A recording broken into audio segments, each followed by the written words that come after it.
This is Dolany TV, ladies and gentlemen. Welcome out to the back deck here outside of Red Deer this evening as the Edmonton Oilers, for another year in a row, at home for the second game, losing. Well, and after starting the year off with a loss as well, 0-2 back-to-back years. A pathetic start to the season yet again for the Edmonton Oilers. And somehow, some way, the start last year was almost better than the start this year, and that's a tough pill to swallow for a team that promised a better start. And obviously, I will clarify right off the top, this is not me being hard on the team. This is just me as a fan, quite honestly, being a little disgusted at how pathetic of an effort the Oilers have put forward through the first two games of the season.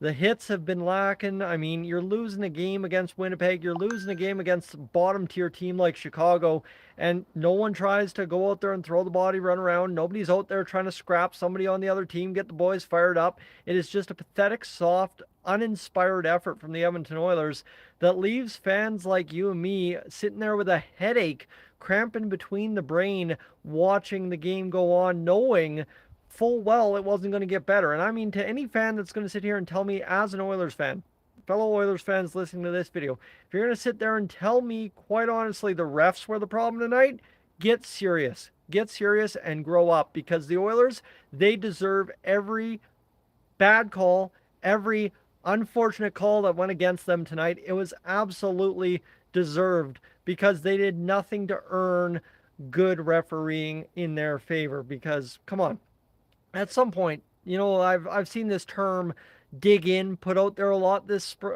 fall. I don't even know what month of the year it is. It's still 10 degrees in October. But just, I mean, at some point, this Oilers team has to decide to actually go out there and earn a win. And they haven't even earned a loss, quite honestly, right? I mean, you know what? You lose 4-3 tonight, and the video is not what it is right now. This is what I'm saying, right? Is I'm not going to be critical of the Oilers. If they lose one in overtime to start the year and then they lose 4-3 tonight against Chicago, hey, you know what? Deservedly so. Things don't always go your way. You lose in 120 minutes of hockey to begin the NHL season after promising a better start. You lose by a combined score of 11-2 after 6 periods. I'm sorry. I'm going to be upset, and I am, because you promised me better and you still delivered the same old crap from last year. And that's where, again, I think the word sloppy is there too, but really just pathetic for the Oilers. And yeah, okay, you can say, well, they don't have the same guys last year. They're worse than last year. Goaltending's bad, whatever. I will tell you quite honestly what the problem is. For the Oilers, there is just no give a damn. And that's what is frustrating the heck out of me here right now, is the Oilers just don't seem to care enough to go out there and get this job done to start this season. And the issue, right? You know what? If this is the first time it's ever happened, maybe we're not having this discussion either. But the fact that this happens year in, year out, whether they start good and then crap the bed in November, whatever the case might be, it just seems to be the first calendar year of an NHL season, right? An NHL season is always divided up by 2 years. This year it's 24-25. The first calendar year involved in any season, they are terrible by every definition, whether it be defense, whether it be penalty killing, goaltending, offense, depth scoring, whatever the case might be. The Oilers just simply do not seem to put it together in that first half calendar, whatever of the year. And it's just so frustrating year in, year out. And now all of a sudden, right, we're in this whole cup or bust or whatever we're going for this year. And hey, we have no other choice but to win because of salary cap compliancy or whatever. And it just seems that they talk a good game and nothing changes. And it frustrates the heck out of me, because quite honestly, we deserve better, and they're promising us better and they're letting us down. So it's a tough go all around. But you know what? I don't think the Oilers are necessarily screwed. They're not done. Nothing's over by any definition here, but it's just simply so frustrating. And that's why I'm using the word pathetic, right? It's pathetic to see the Oilers start this way, especially when you can watch the full 120 minutes and not see one thing out of the Oilers that says, man, this team's going to go far. And we know they're going to go far. Hey, you know what? We knew they were going to go far last year. There was a lot of people that said, don't give up on them yet. It's too early to give up on them. And it was.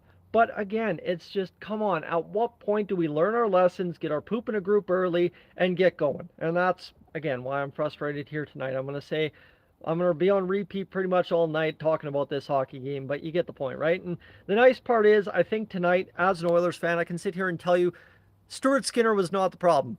And nobody is going to blame Calvin Pickard. It's funny how that works out. Nobody's going to blame Pickard tonight, but hey, if Skinner was in the net tonight and we lost this game, it's all about how bad Skinner sucks. So, again, to the fans screaming about the refs, stop screaming about Stewie, too. This is a team problem. This is a 20-man issue. We can't get saves. We can't kill penalties. We can't score goals. We can't do nothing.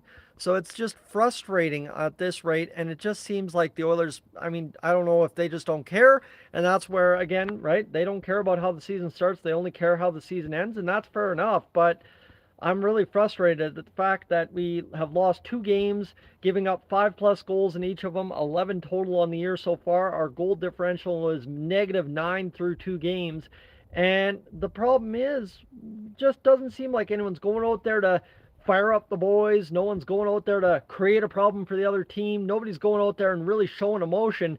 They're just crying about it after the whistle or just upset with the refs when they make a bad call. And that ain't going to do it. You know what? You have got to go out there and create a buzz. And the Oilers, until they do that, right? I think it was last year Brett Kulak did that at some point, and it changed the season. And I mean, Evander Kane did that in the Heritage Classic, actually, is what I'm trying to get to. First one, I have the video up, you can go back through the files, is Evander Kane in the Heritage Classic started turning around the Edmonton Oilers season. Yes, there was still a coach firing. Yes, there was still a bunch of things, but that was the first time we saw give a damn out of the Edmonton Oilers. Evander Kane came into that one, and he was hot right from the start. And so far through 2 games, we haven't even seen the Oilers get above freezing. So frustrating as it was tonight, it's frustrating overall because it's another pathetic performance to begin a season in which we were promised better. For those of you tuning in right now, right here, that just kind of tuned in the live stream that this video after the fact is being made from,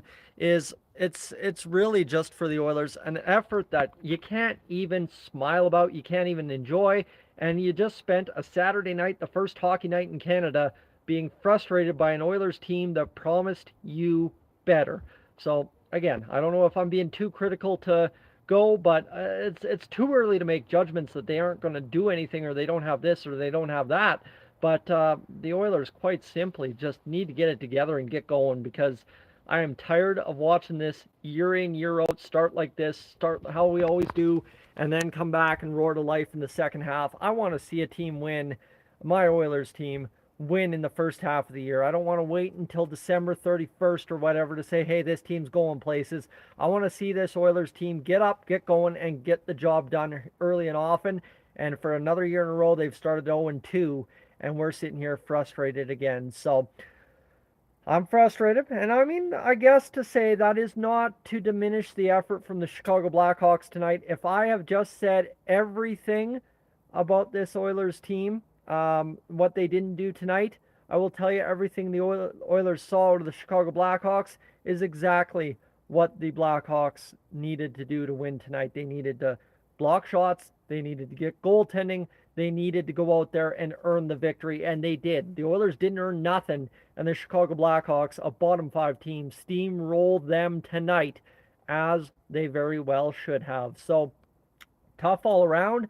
Hats off to the Blackhawks, and I will tell you, when Connor Bedard made it 3-1, I watched the Hawks rushing up the ice there, and I said, it's 3-1. And everybody in the house said, no, it's 2-1. Bang. It was 3-1 just like that. So, friends, that's where I'm going to leave you tonight. The Oilers not rocking and rolling. I think Kyle's coming. No, you're just coming out to check this. Okay, you don't want to say anything. All right, as we close down the smoker, of course, prime rib up at my brother's house here tonight. Fantastic dinner, but yeah, I guess there's plenty to be thankful for. Just one of those things isn't Edmonton Oilers hockey or Edmonton Oilers winning hockey games, however you want to put that, to start the season so far as we head into Thanksgiving. Of course, Battle of Alberta tomorrow. Everything could change on a dime if we light up the Calgary Flames, but as it currently stands, we're 0-2, and it is a pathetic start to the NHL season. Friends, thanks for being aboard for the post-game show. Too many comments to get to tonight. My apologies there, and I've got a lot to say myself. But if you're new to the channel, I want you to hit that subscribe button here on Dolany TV. Stay tuned. It's going to be an interesting season now. And of course, if you're tuning along here this evening, hit that like button on the stream as you head on out. But for now, I'm up on gone. We'll catch you later.